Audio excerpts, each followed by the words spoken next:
ప్రేమ అన్న పదానికి 2 అక్షరాలు, కానీ మీరు నాపైన చూపించినటువంటి ప్రేమ అనంతం. నేను సురేష్, మీ ప్రేమకు బానిస. ఓకే. ఇప్పుడు మనం అసలు ఫంక్షన్స్‌ని, ఆబ్జెక్ట్స్‌ని ఎందుకు అంటున్నాము? అలానే ఫంక్షన్స్‌ని ఫస్ట్ క్లాస్ ఆబ్జెక్ట్స్‌ని ఎందుకు అంటాము? అన్న దాని గురించి మాట్లాడుకుందాం. ఈ యొక్క వీడియో అయ్యేసరికి, ఈ యొక్క ఫంక్షన్స్ గురించి నేర్చుకునేసరికి మీ యొక్క మైండ్ బ్లాక్ అయిపోతుందనమాట. అసలు ఫంక్షన్స్ ఉపయోగించి ఇంత చేయొచ్చా? ఫంక్షన్స్ అనేవి ఇంత పవర్‌ఫుల్లా?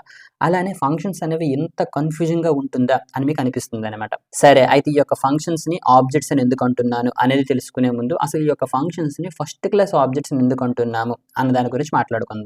ఓకే. ఇంతకు ముందు మనం ఈ యొక్క ఫంక్షన్స్ ఇన్ డీటెయిల్ అన్నటువంటి ప్రోగ్రామ్ ని క్రియేట్ చేసాం. ఈ యొక్క 2 ఫంక్షన్స్ ని క్రియేట్ చేసాం కదా, గ్రీట్ అండ్ అదే విధంగా యాడ్. సరే, ఇప్పుడు చూడండి, ఫర్ ఎగ్జాంపుల్ నా దగ్గర ఒక వేరియబుల్ ఉందనుకుందాం. ఫర్ ఎగ్జాంపుల్ యూజర్ నేమ్ అన్నటువంటి వేరియబుల్ ఉంది. ఇందులో ఫర్ ఎగ్జాంపుల్ సురేష్ యాదవ్ అనేటువంటి వాల్యూ ఉంది. ఓకే. అలానే ఫర్ ఎగ్జాంపుల్ మార్క్స్ అనేటువంటి ఇంకొక వేరియబుల్ ఉందనుకుందాం. ఓకే, ఇందులో 100 అని పెట్టాను. ఓకే, దీని యొక్క టైప్ ఏంటి? స్ట్రింగ్. అలానే మార్క్స్ అనేటువంటి వేరియబుల్లో 100 అనేటువంటి ఒక వాల్యూ ఉంది. దీని యొక్క టైప్ ఏంటి? నెంబర్. సో ఇక్కడ మనకి క్లియర్ గా అర్థమవుతుంది, మన యొక్క వేరియబుల్లో ఒక స్ట్రింగ్ ని పెట్టగలుగుతున్నాము, ఒక నెంబర్ ని పెట్టగలుగుతున్నాం అనమాట. అలానే మన యొక్క వేరియబుల్స్ లో ఫంక్షన్స్ ని కూడా పెట్టొచ్చు. ఇది ఇంతకు ముందే మనం చూసాము. ఇప్పుడు మీరు అబ్జర్వ్ చేయండి, ఇది మన యొక్క ఫంక్షన్ డిక్లరేషన్. అలానే మనం ఇంతకు ముందు చూసాం ఏంటి? ఫంక్షన్ ఎక్స్ప్రెషన్స్ కూడా. అంతే కదా. ఇప్పుడు చూడండి, ఫర్ ఎగ్జాంపుల్ మల్టిప్లికేషన్ అనేటువంటి ఒక ఫంక్షన్ నేను క్రియేట్ చేస్తాను. సో అందుకోసం ఏం చేస్తాను, ఈ విధంగా రాస్తాను. ఇది ఇంతకు ముందు మనం చూసాం కదా, వీటిని ఏమంటాము? ఫంక్షన్ ఎక్స్ప్రెషన్స్ అంటాం అనమాట. మీరు బాగా అబ్జర్వ్ చేయండి, యూజర్ నేమ్ అనేటువంటి వేరియబుల్లో ఒక వాల్యూ పెట్టాము, దాని యొక్క టైప్ స్ట్రింగ్. మార్క్స్ అనేటువంటి వేరియబుల్లో ఒక నెంబర్ పెట్టాం. అలానే ఈ యొక్క మల్టిప్లికేషన్ అనేటువంటి వేరియబుల్లో ఒక ఫంక్షన్ ని పెట్టామన్నమాట. సో గుర్తుపెట్టుకోండి, a function can be assigned to a variable. అంతే కదా, ఒక వేరియబుల్లోకి ఒక ఫంక్షన్ ని అసైన్ చేస్తున్నాం అనమాట.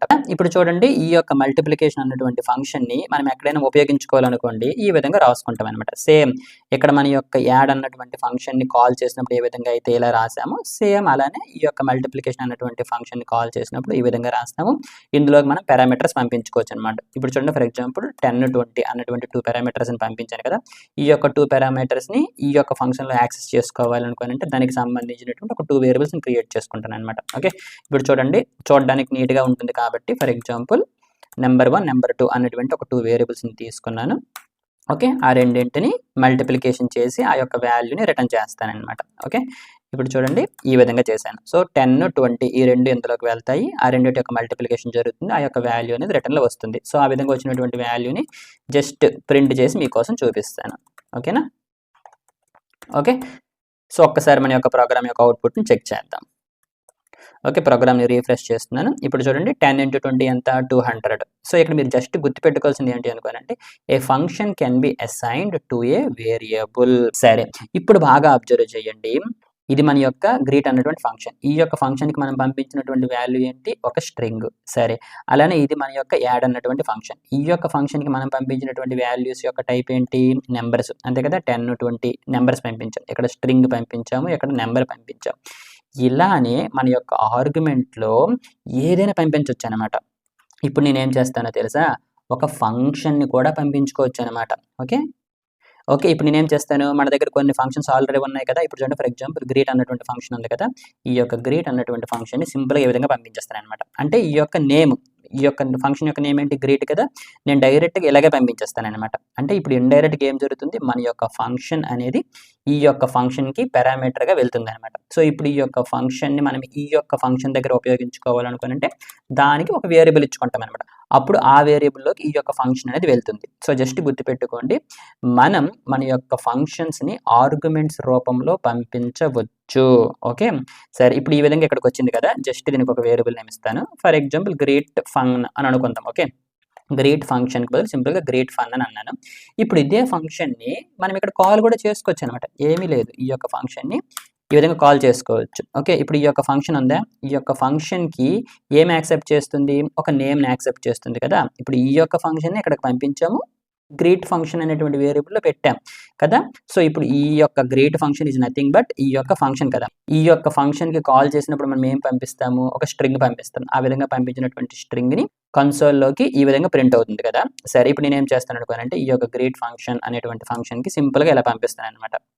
Okay, I am multiplying these numbers అని చెప్పేసి. ఓకే, సో ఆ నెంబర్స్ ఏంటి? ఫర్ ఎగ్జాంపుల్ ఇలా పెట్టాను అనమాట. ఓకే, జస్ట్ మీరు ఏం కన్ఫ్యూజ్ అవ్వకండి, జస్ట్ వినండి. ఓకే, ఏమీ లేదు, మీరు ఇక్కడ ఒక్క విషయమే గుర్తుపెట్టుకోండి. మనం ఒక ఫంక్షన్కి కాల్ చేసినప్పుడు ఏ విధంగా అయితే డిఫరెంట్ వాల్యూస్ని పంపిస్తామో, ఇప్పటి వరకు మనం పంపించినటువంటి వాల్యూస్ అనేవి స్ట్రింగ్స్, నెంబర్స్ ఏ విధంగా అయితే ఉన్నాయో అలానే మన యొక్క ఫంక్షన్స్ని కూడా పంపించవచ్చు. Functions can be passed as arguments అని గుర్తుపెట్టుకోండి అనమాట. సో ఇప్పుడు ఈ యొక్క ఫంక్షన్ అనేది ఎక్కడికి వెళ్ళింది, ఆ యొక్క ఫంక్షన్కి కాల్ చేసినప్పుడు మనం ఏం చేసాము అనుకోనంటే ఒక స్ట్రింగ్ని పంపించామన్నమాట. ఇక్కడ మనం పంపించినటువంటి స్ట్రింగ్ ఏంటి అనుకోనంటే ఐఎమ్ మల్టిప్లైయింగ్ దీస్ నెంబర్స్ అని చెప్పేసి ఈ యొక్క నెంబర్స్ని ఏవైతే మనం పంపించామో ఆ యొక్క నెంబర్స్ ఇక్కడికి వెళ్ళాయి కదా, ఆ రెండింటిని ఈ యొక్క స్ట్రింగ్లో ఈ విధంగా పెట్టాను అనమాట ఎక్స్ప్రెషన్స్ ఉపయోగించి. ఇప్పుడు ఏం జరుగుతుంది, ఈ యొక్క గ్రీట్ ఫంక్షన్ అన్నటువంటి ఫంక్షన్ అనేది కాల్ అవుతుంది అనమాట. ఈ యొక్క గ్రీట్ ఫంక్షన్ ఏంటి, ఈ యొక్క గ్రీటే కదా, అంటే ఇక్కడికి వెళ్తుంది అనమాట. సో ఈ యొక్క నేమ్లోకి ఇప్పుడు ఏమొస్తుంది, మనం ఇక్కడ ఏదైతే పంపించామో అది వస్తుంది అనమాట. సో ఇప్పుడు మనకి అవుట్పుట్ ఏమొస్తుంది అనుకోనంటే హెల్లో వస్తుంది. హెల్లో వచ్చిన తర్వాత ఇందులోకి మనం ఏమైతే పంపించామో ఇది వస్తుంది అనమాట. ఓకే, అది వస్తుంది లేదో ఒకసారి మనం చెక్ చేద్దాం. చూసారా, హెల్లో అని వచ్చింది, ఆ తర్వాత దానికి నేను పంపించింది వచ్చింది. అయితే మీరు అనుకోవచ్చు, ఎందుకు సురేష్ ఇదంతా చేస్తున్నావు, దీనివల్ల ఉపయోగం ఏదైనా ఉందా అని చెప్పేసి. ఉపయోగం ఏమీ లేకపోవచ్చు, కానీ మీరు గుర్తుపెట్టుకోవాల్సింది ఏంటి అనుకోనంటే మన యొక్క ఫంక్షన్స్ని ఈ విధంగా ఆర్గ్యుమెంట్స్ రూపంలో పంపించవచ్చు. అదొకటే మీరు గుర్తుపెట్టుకోండి. ఓకేనా, సరే ఇక్కడ ఒక విషయం గుర్తుపెట్టుకోండి. నేను ఏం చేశాను, ఈ యొక్క గ్రీట్ అన్నటువంటి ఫంక్షన్ అనేది ఆల్రెడీ నా దగ్గర ఇక్కడ ఉంది, అంతే కదా. సో ఉన్నటువంటి ఫంక్షన్ని నేను ఈ విధంగా పాస్ చేశాను అన్నమాట. ఓకే, అలా కాకుండా మనం ఏం చేయొచ్చు అనుకోనంటే ఇదే ప్లేస్లో ఈ విధంగా ఒక ఫంక్షన్ని క్రియేట్ చేసుకోవచ్చు. సో చూసారా, అంటే ఇప్పుడు ఏ విధంగా అయితే డైరెక్ట్గా ఈ విధంగా వాల్యూస్ నేను పెట్టేస్తున్నాను. ఓకే, ఇప్పుడు మీరు చూడండి, ఈ యొక్క మార్క్స్ అనేటువంటి వేరియబుల్ ఉంది, ఈ యొక్క మార్క్స్ అన్నటువంటి వేరియబుల్ నేను ఈ విధంగా పంపించవచ్చు. సో పంపిస్తే ఏం జరుగుతుంది, ఇందులో ఉన్నటువంటి వాల్యూ అనేది ఇందులోకి వెళ్తుంది, అవునా. అలా కాకుండా ఇంతకుముందు మనం ఏం చేసాము, డైరెక్ట్గా ఒక వాల్యూనే పంపించాను అనమాట. సేమ్ అలానే ఇంతకుముందు మనం ఇక్కడ ఏం చేసాము, మన దగ్గర ఉన్నటువంటి గ్రీట్ అన్నటువంటి ఫంక్షన్ని పంపించాను కదా, అలా కాకుండా ఇదే ప్లేస్లో డైరెక్ట్గా నేను ఈ విధంగా ఒక ఫంక్షన్ రాసుకోవచ్చు అనమాట. ఓకేనా, అయితే గుర్తుపెట్టుకోండి, ఇక్కడ మనం పంపిస్తున్నటువంటి ఫంక్షన్కి మనం నేమ్ ఇవ్వలేదన్నమాట. సో ఏ ఫంక్షన్కి అయితే నేమ్ ఉండదో వాటిని మనం ఏమంటాము అనుకోనంటే ఎనానిమస్ ఫంక్షన్స్ అంటామన్నమాట. సరే, అది కాసేపు పక్కన పెడితే మీరు ఇక్కడ గుర్తుపెట్టుకోండి, మనం డైరెక్ట్గా ఈ విధంగా ఫంక్షన్ పెట్టుకోవచ్చు అనమాట. సరే, ఈ విధంగా ఫంక్షన్ పెడితే ఏం జరుగుతుంది అనుకోనంటే ఈ యొక్క ఫంక్షన్ కాస్త ఇక్కడికి వెళ్తుంది అనమాట. ఇప్పుడు గ్రీట్ ఫంక్షన్ అనేటువంటి వేరియబుల్లో మన యొక్క ఫంక్షన్ ఉంటుంది. సో ఇప్పుడు ఏం చేస్తున్నాము, ఈ యొక్క ఫంక్షన్ని కాల్ చేసాం అంటే ఇప్పుడు ఏం జరుగుతుంది, ఈ యొక్క ఫంక్షన్ అనేది కాల్ అవుతుంది అనమాట. అంటే ఇక్కడ ఏం జరిగింది, మన యొక్క ఫంక్షన్కి మనం ఒక ఫంక్షన్ని పంపించాము, ఆ విధంగా పంపించినటువంటి ఫంక్షన్ని ఈ యొక్క ఫంక్షన్ నుండి కాల్ చేస్తున్నాము. అంటే మనం పంపించినటువంటి ఫంక్షన్ని మళ్ళీ బ్యాక్కి కాల్ చేస్తున్నాం అనమాట. దీనినే ఏమంటారు అనుకోని అంటే కాల్ బ్యాక్ అంటాం అనమాట, అంతే కదా. మనం ఒక ఫంక్షన్ని పంపించాము, ఆ యొక్క ఫంక్షన్ని మళ్ళీ ఈ యొక్క ఫంక్షన్ నుండి కాల్ చేస్తున్నాం, అంటే కాల్ బ్యాక్ చేస్తున్నాం అనమాట. దీన్నే కాల్ బ్యాక్స్ అంటారు. దీని గురించి తర్వాత చాప్టర్లో డీటెయిల్గా డిస్కస్ చేస్తాను. బట్ ఇక్కడ జస్ట్ గుర్తుపెట్టుకోండి, మనం డైరెక్ట్గా ఈ విధంగా ఫంక్షన్స్ని క్రియేట్ చేసేయచ్చు. ఈ యొక్క ఫంక్షన్ అనేది ఎక్కడికి వెళ్ళిపోతుంది అనమాట. సరే, అసలు వెళ్తుందో లేదనేది ఒకసారి మనం చెక్ చేద్దాం. ఓకే, జస్ట్ సింపుల్గా ఇది ప్రింట్ అవుతుందో లేదో చెక్ చేద్దాం. ఐఎమ్ కాలింగ్ అని చెప్పేసి. ఓకే, ఇప్పుడు ఏం జరుగుతుంది, ఈ యొక్క ఫంక్షన్ ఇక్కడికి వెళ్ళింది కదా, ఈ యొక్క స్టేట్మెంట్స్ అనేవి ఈ యొక్క ఫంక్షన్కి వచ్చాయి. కాకపోతే ఈ విధంగా వచ్చినటువంటి దానిని నేను ఇక్కడ తీసుకోలేదు. ఏ విధంగా తీసుకోవాలనేది కొంచెం పోతే చెప్తాను. బట్ ఫస్ట్ ఈ యొక్క ఫంక్షన్లో ఉన్నటువంటి స్టేట్మెంట్స్ అనేవి ఎగ్జిక్యూట్ అవుతున్నాయో లేదో చూద్దాం. చూసారా, ఐఎమ్ కాలింగ్ అన్నటువంటి ఈ యొక్క స్టేట్మెంట్ అనేది ఎగ్జిక్యూట్ అయిందనమాట. సో ఇప్పుడు జస్ట్ వినండి, ఏమీ లేదు, ఈ యొక్క 10 అనేది నెంబర్ 1లోకి వెళ్ళింది, 20 అనేది నెంబర్ 2లోకి వెళ్ళింది. మనం ఇక్కడ క్రియేట్ చేసినటువంటి ఈ ఫంక్షన్ మొత్తం కూడా ఇది ఒక వాల్యూనే. ఓకే, జస్ట్ లైక్ ఈ యొక్క 10, 20 ఏ విధంగా అయితే వాల్యూసో మనకి జావాస్క్రిప్ట్లో ఫంక్షన్స్ కూడా వాల్యూసే. ఈ యొక్క ఎంటైర్ వాల్యూ అనేది ఈ యొక్క వేరియబుల్లో వెళ్ళింది అనమాట. ఇప్పుడు ఈ యొక్క వేరియబుల్ ఏముంది, ఫంక్షన్ ఉంది, ఆ యొక్క ఫంక్షన్ మనం కాల్ చేసాం. సో కాల్ చేసినప్పుడు ఒక ఆర్గ్యుమెంట్ ఈ విధంగా పంపించాం. ఈ విధంగా పంపించినటువంటి ఆర్గ్యుమెంట్ని మనం రిసీవ్ చేసుకోవాలి అంటే ఏం చేయాలి, ఈ యొక్క ఫంక్షన్లో ఒక పారామీటర్ పెట్టుకోవాలి, అంతే కదా. ఆ యొక్క ఫంక్షన్ ఏంటి, ఇదే కదా. సో కాబట్టి ఇక్కడ ఒక పారామీటర్ పెట్టుకుంటాను అనమాట. ఫర్ ఎగ్జాంపుల్ ఏదో ఒక నేమ్ నేను ఎంఎస్జీ అని పెట్టాను అనమాట. సో ఈ యొక్క ఎంఎస్జీ అన్నటువంటి దాన్ని ఇక్కడ నేను యూజ్ చేసుకోవచ్చు అనమాట. ఓకేనా, చూసారా, ఈ విధంగా పెట్టాను. సరే, ఆ విధంగా వస్తుందో లేదో చూద్దాం. చూసారా, ఐఎమ్ మల్టిప్లైయింగ్ దిస్ 2 నెంబర్స్ అని చెప్పి వచ్చేది. సో ఏమీ లేదు, జావాస్క్రిప్ట్లో ఫంక్షన్స్ అనేవి వినడానికి కొంచెం కన్ఫ్యూజన్గా ఉన్న ప్రాక్టీస్ చేస్తున్న కొద్ది క్లారిటీగా అర్థమైపోతుంది అనమాట. సరే, ఇప్పటి వరకు మనం ఏం చూసాము, ఒక వేరియబుల్లోకి ఫంక్షన్స్ని పెట్టుకోగలము, అలానే ఫంక్షన్స్ని ఆర్గ్యుమెంట్స్ రూపంలో పంపించవచ్చు. కదా. సరే ఇంకొకటి కూడా చెయ్యొచ్చు. అదేంటి అనుకోనంటే ఇప్పుడు చూడండి ఈ యొక్క యాడ్ అనేటువంటి ఫంక్షన్ ఏం చేస్తుంది, దానికి ఇచ్చినటువంటి వాల్యూస్ని తీసుకుంటుంది, యాడ్ చేసి ఆ విధంగా వచ్చినటువంటి వాల్యూని రిటర్న్ చేస్తుంది. అయితే ఇక్కడ మనకి రిటర్న్ అవుతున్నటువంటి వాల్యూ ఏంటి, ఒక నెంబర్, అంతే కదా. దాని యొక్క టైప్ వచ్చేసి నెంబర్. అలానే మన యొక్క ఫంక్షన్స్ డిఫరెంట్ టైప్ ఆఫ్ వాల్యూస్ని రిటర్న్ చేయొచ్చు, అవునా. ఇప్పుడు చూడండి ఫర్ ఎగ్జాంపుల్ నేను ఏం చేస్తాను అనుకోనంటే ఒక ఫంక్షన్ని క్రియేట్ చేస్తాను. మై డీటెయిల్స్ అని చెప్పేసి ఒక ఫంక్షన్ని క్రియేట్ చేశాను, ఓకేనా. ఓకే, ఇప్పుడు చూడండి ఈ యొక్క ఫంక్షన్ నేను కాల్ చేస్తాను. ఓకే, ఈ యొక్క ఫంక్షన్ని కాల్ చేశాను. ఇప్పుడు జస్ట్ చూడండి ఈ విధంగా కాల్ చేసిన తర్వాత వచ్చినటువంటి రిజల్ట్ని ఒక వేరియబుల్లో పెట్టాను అనమాట. ఓకే, ఈ యొక్క రిజల్ట్ అనేటువంటి వేరియబుల్తో ఆల్రెడీ ఒక వేరియబుల్ ఉంది కాబట్టి నాకు ఎర్రర్ వచ్చింది కదా, మై రిజల్ట్ అని మార్చాను అనమాట. ఇప్పుడు ఏం చేస్తాను అనుకోనంటే ఈ యొక్క మై రిజల్ట్ అనేటువంటి వేరియబుల్ని ప్రింట్ చేస్తున్నాను. సరే ఇప్పుడు దీని యొక్క అవుట్పుట్ ఏమొస్తుందో మీరు నాకు చెప్పండి. ఓకే, జస్ట్ వీడియో పాజ్ చేయండి. గ్యారెంటీగా దీని అవుట్పుట్ మాత్రం మీరు నాకు చెప్పాల్సిందే. ఓకే, జస్ట్ వీడియో పాజ్ చేయండి, మన ఓన్గా ట్రై చేయండి. ఓకే, మీలో ఎంతమంది అయితే అన్డిఫైన్డ్ అని అనుకున్నారో వాళ్ళందరూ కరెక్ట్. ఏం జరుగుతుంది, ఈ యొక్క మై డీటెయిల్స్ అన్నటువంటి ఫంక్షన్ నేను కాల్ చేశాను. సో కాల్ చేసిన తర్వాత ఈ యొక్క ఫంక్షన్ అనేది కాల్ అయ్యింది. ఓకే, ఇందులో మనకి ఏమైనా స్టేట్మెంట్స్ ఉన్నాయా, అసలు ఈ యొక్క ఫంక్షన్ అనేది దేన్ని రిటర్న్ చేస్తుందా, ఏమి రిటర్న్ చేయట్లేదు. సో ఏమి రిటర్న్ చేయకుండా మన యొక్క ఫంక్షన్ని కాల్ చేసిన తర్వాత వచ్చినటువంటి రిజల్ట్ని ఒక వేరియబుల్లో పెట్టినప్పుడు అందులో మనకి అన్డిఫైన్డ్ వస్తుంది, అంతే కదా. ఎందుకోసం అనుకోనంటే ఈ యొక్క ఫంక్షన్ ఏమి రిటర్న్ చేయడం లేదు అనుకోనంటే అన్డిఫైన్డ్ అని రిటర్న్ చేస్తుంది అనమాట. ఓకే, చూసారా అన్డిఫైన్డ్ అనేది వచ్చింది అనమాట. ఓకే, ఇక్కడ వరకు బాగుంది. ఇప్పుడు నేను ఏం చేస్తాను, ఫర్ ఎగ్జాంపుల్ 10 రిటర్న్ చేశాను. సో 10 రిటర్న్ చేశాను కాబట్టి 10 అనేది ప్రింట్ అయ్యింది. సో ఇక్కడ నేను ఏమి రిటర్న్ చేస్తే అది నాకు రిటర్న్లో వస్తుంది, అంతే కదా. ఆ విధంగా వచ్చింది, ఇక్కడ నేను ప్రింట్ చేస్తున్నాను అనమాట. సరే ఇక్కడ నేను ఏదైనా రిటర్న్ చేయొచ్చు కదా. ఇప్పుడు చూడండి ఫర్ ఎగ్జాంపుల్ ఒక ఆబ్జెక్ట్ని రిటర్న్ చేస్తున్నాను. ఓకే, ఈ యొక్క ఆబ్జెక్ట్లో ఫర్ ఎగ్జాంపుల్ నేమ్ వచ్చేసి సురేష్ అని ఈ విధంగా ఉందనుకుందాం. ఓకే, ఇప్పుడు చూసారా నేను రిటర్న్ చేసినటువంటి ఆబ్జెక్ట్ అనేది వచ్చింది. సో గుర్తుపెట్టుకోండి మన యొక్క ఫంక్షన్ అనేది ఏమైనా రిటర్న్ చేయొచ్చు అనమాట. ఏమైనా రిటర్న్ చేయొచ్చు, అది ఒక నెంబర్ అవ్వచ్చు, స్ట్రింగ్ అవ్వచ్చు, ఆబ్జెక్ట్ అవ్వచ్చు, లేదా ఒక ఫంక్షన్ అయినా అవ్వచ్చు. ఓకే, మన యొక్క ఫంక్షన్ అనేది కెన్ రిటర్న్ ఏ ఫంక్షన్ కూడా అనమాట. ఓకేనా. సరే ఇప్పుడు చూద్దాం ఏం చేస్తాను అనుకోనంటే ఇందులో ఇంకొక ఫంక్షన్ క్రియేట్ చేస్తాను. మీకు ఇంతకుముందు చెప్పాను కదా ఒక ఫంక్షన్లో మనం ఇంకో ఫంక్షన్ కూడా క్రియేట్ చేసుకోవచ్చు. సరే జస్ట్ సరదా క్రియేట్ చేస్తాను చూడండి. ఓకే, మై ఫంక్షన్ అని చెప్పేసి క్రియేట్ చేసాను అనమాట. ఓకే, జస్ట్ టెస్టింగ్ కోసం. ఓకే, ఇందులో కొన్ని స్టేట్మెంట్స్ ఉన్నాయనుకుందాం. ఓకే, మై ఫంక్షన్ అని చెప్పేసి. ఓకేనా, ఇప్పుడు ఏం జరిగింది, మై డీటెయిల్స్ అనేటువంటి ఫంక్షన్లో మై ఫంక్షన్ అని చెప్పేసి ఒక ఫంక్షన్ క్రియేట్ చేశాను. ఇప్పుడు నేను ఏం చేస్తాను అనుకోనంటే ఈ యొక్క ఫంక్షన్ని రిటర్న్లో ఇస్తాను అనమాట. ఓకేనా, ఏం చేశాను డైరెక్ట్గా ఈ యొక్క ఫంక్షన్కి నేమ్ ఏదైతే ఇచ్చానో ఆ యొక్క నేమ్ని ఇచ్చాను అనమాట. ఓకే, సరే ఇప్పుడు చూద్దాం ఏం జరిగింది. మనం ఏదైతే రిటర్న్ చేసామో మనం ఏం రిటర్న్ చేసాము, ఈ యొక్క ఫంక్షన్ని రిటర్న్ చేసాం. సో ఆ యొక్క ఫంక్షన్ అనేది నాకు ఇక్కడ ప్రింట్ అయ్యింది, అవునా. సో జస్ట్ గుర్తుపెట్టుకోండి మన యొక్క ఫంక్షన్ ఒక ఫంక్షన్ రిటర్న్ చేస్తుంది. సో మన దగ్గర ఒక ఫంక్షన్ ఉంది. ఇప్పుడు ఈ యొక్క ఫంక్షన్లో ఉన్నటువంటి స్టేట్మెంట్స్ని ఎగ్జిక్యూట్ చేయాలనుకోనంటే ఆ యొక్క ఫంక్షన్ని జస్ట్ కాల్ చేస్తాము, అంతే కదా. ఇక్కడ మనకి ఏం జరిగింది, ఈ యొక్క మై డీటెయిల్స్ అనేటువంటి ఫంక్షన్ ఒక ఫంక్షన్ని రిటర్న్ చేసింది, అంతే కదా. ఈ మై ఫంక్షన్ అనేటువంటి ఫంక్షన్ రిటర్న్ చేసింది. సో ఆ విధంగా వచ్చినటువంటి ఫంక్షన్ ఒక వేరియబుల్లో పెట్టాను అనమాట. సో ఇప్పుడు ఈ యొక్క వేరియబుల్లో నాకు ఒక ఫంక్షన్ ఉంది. ఆ యొక్క ఫంక్షన్లో ఉన్నటువంటి స్టేట్మెంట్స్ని ఎగ్జిక్యూట్ చేయాలనుకోనంటే ఈ విధంగా మనం రాయాలి, అంతే కదా. అప్పుడే మనకి ఈ యొక్క ఫంక్షన్లో ఉన్నటువంటి స్టేట్మెంట్స్ అనేవి ఎగ్జిక్యూట్ అవుతాయి. సరే ఇప్పుడు మనకు అవుట్పుట్ ఏమొస్తుందో గెస్ట్ చేయండి. ఓకే, ఏం జరుగుతుంది, నాకు ఈ యొక్క ఫంక్షన్ వచ్చింది, దానిని నేను కాల్ చేశాను. సో కాబట్టి ఇందులో ఉన్నటువంటి స్టేట్మెంట్స్ ఎగ్జిక్యూట్ అవుతాయి, మై ఫంక్షన్ అనేది ఎగ్జిక్యూట్ అవుతుంది. సరే ఆ తర్వాత ఇంకేదైనా ప్రింట్ అవుతుందా, ఇది కూడా మీరు నాకు గ్యారంటీగా చెప్పాల్సిందే. ఓకే, ఇక్కడ ఏం జరుగుతుంది, మై ఫంక్షన్ అనేది కాల్ అయ్యింది, మై ఫంక్షన్లో ఉన్నటువంటి స్టేట్మెంట్స్ అనేవి ఎగ్జిక్యూట్ అయ్యాయి. మరి ఈ యొక్క మై ఫంక్షన్ అన్నటువంటి ఫంక్షన్ ఏమైనా వాల్యూషన్ రిటర్న్ చేస్తుందా, రిటర్న్ చేయడం లేదు కదా. అలానే ఎక్కడ నేను ఏం చేస్తున్నాను, ఈ విధంగా ఈ యొక్క మై రిజల్ట్ అన్నటువంటి ఫంక్షన్ని కాల్ చేసిన తర్వాత వచ్చినటువంటి రిజల్ట్ని ఈ యొక్క console.log అనేటువంటి మెథడ్కి పంపిస్తున్నాను కదా.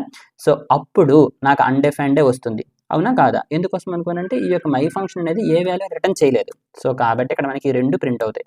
ఒకటి వచ్చేసి మై ఫంక్షన్, ఎందుకోసం అనుకోనంటే ఈ యొక్క ఫంక్షన్ని మనం ఇక్కడ కాల్ చేసాం.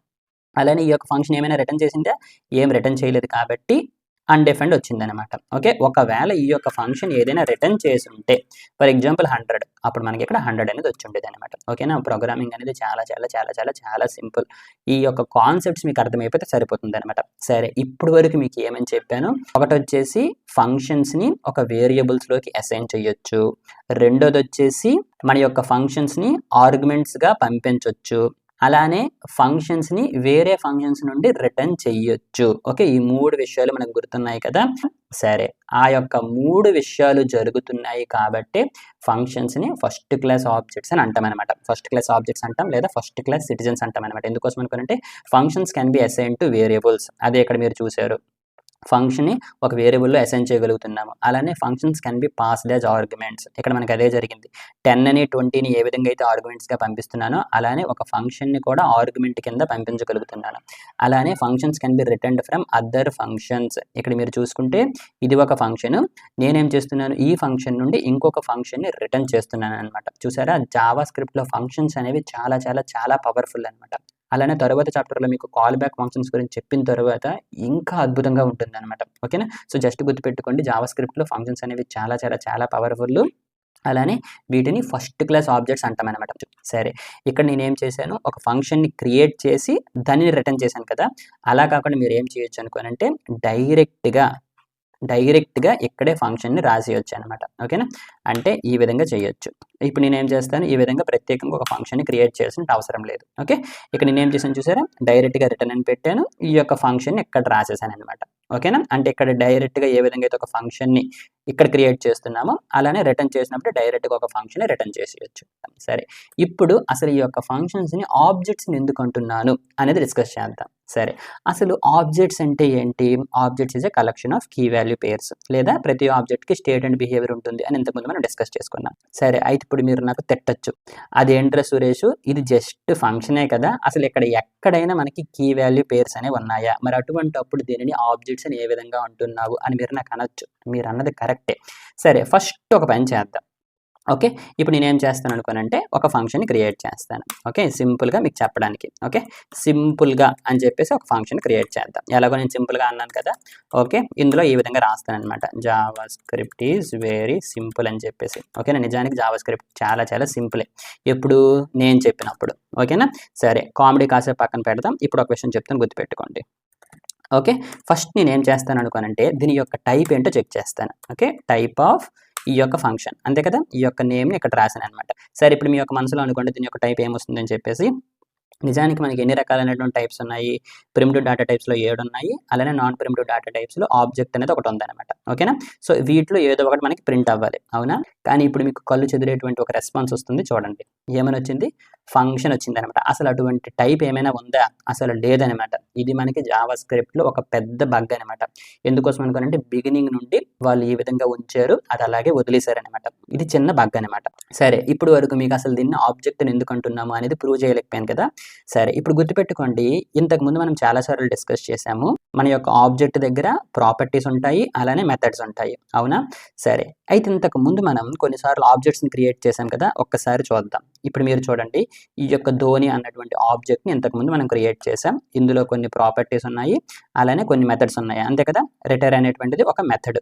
అలానే ఇక్కడ చూడండి, ఇంతకుముందు మనం స్టూడెంట్ అనేటువంటి క్లాస్ని క్రియేట్ చేసాం, ఆ యొక్క క్లాస్ని ఉపయోగించి ఆబ్జెక్ట్స్ని క్రియేట్ చేసాం, అంతే కదా. ఈ విధంగా న్యూ అనేటువంటి ఆపరేటర్ని ఉపయోగించి ఆబ్జెక్ట్ని క్రియేట్ చేసాం. ఇప్పుడు ఈ యొక్క స్టూడెంట్ 1 అనేది ఈ యొక్క స్టూడెంట్ నుండి క్రియేట్ చేసినటువంటి ఇన్స్టెన్స్ అనమాట. సో ఎప్పుడైతే నేను స్టూడెంట్ 1 ఇన్స్టెన్స్ ఆఫ్ స్టూడెంట్ అంటానో నాకు ట్రూ అని వస్తుంది అనమాట. అంటే దాని అర్థం ఏంటి, ఈ యొక్క స్టూడెంట్ 1 అనేది ఈ యొక్క స్టూడెంట్ అన్నటువంటి బిల్ట్ ఇన్ ఆబ్జెక్ట్ లేదా స్టూడెంట్ అన్నటువంటి క్లాస్ నుండి క్రియేట్ చేసింది, అవునా.